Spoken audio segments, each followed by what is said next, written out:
thank you so much for joining Mrs. Ryder. I know you are some super scientists and I can't wait to do this experiment with you. It is called Dancing Raisins.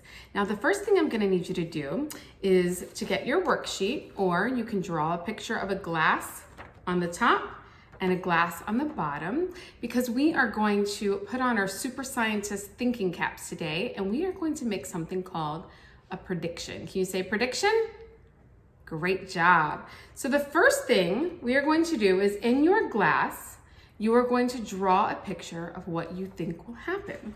So what we're going to be doing is taking this glass and we are going to fill it up with club soda or a clear soda like Sprite or 7-Up, and then we are going to drop some raisins in. What do you think is going to happen? Are the raisins going to sink? Are they going to float? Will they stay somewhere in the middle? Will they pop out of the glass? Whatever you think is going to happen, you are going to draw in the first glass. Thumbs up.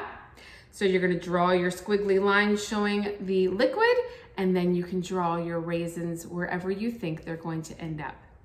Then we are going to do the experiment, and when the experiment is over, you're going to go to this bottom picture and you're going to draw what actually happened. So if your raisins floated at the top, or they sunk to the bottom, or they jumped out of the glass, or they wiggled around, whatever they did in the glass, you're going to draw that picture here. Now if your picture on the top and your picture on the bottom are the same, then your prediction was correct. If your picture on the top and your picture on the bottom are different, is it a big deal? Not at all, right? Because scientists do all kinds of things to learn something new, right? So what we are doing is trying something to find out what's going to happen.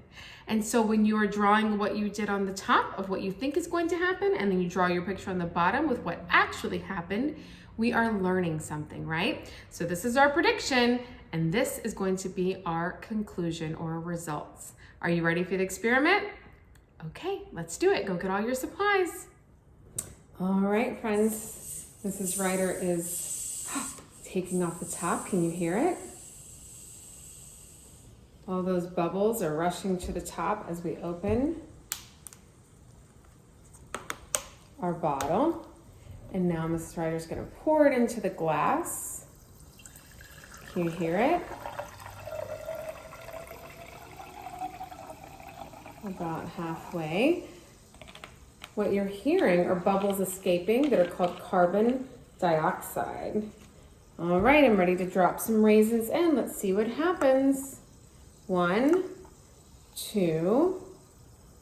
Can you see them? What's happening? 3, 4. So the first thing they did is they sunk down to the bottom. And now what's happening? And 5. They go down to the bottom, and then little bubbles are forming all over the raisins. And those little bubbles are the carbon dioxide bubbles that are attaching to the little wrinkles and grooves in our raisins, and it lifts them up to the top, and then when the bubbles pop, they sink back down. That's how we get our dancing raisins. Isn't that cool? So in this one here, Mrs. Ryder used club soda. In this experiment over here, Mrs. Ryder used Sprite, and I filled it all the way to the top. And so I still have some dancing raisins over there, but which one is showing more dancing raisins? The club soda, right? With having a little bit less in the glass, and it probably has more. It's more carbonated than the other one, which means it's going to make more bubbles.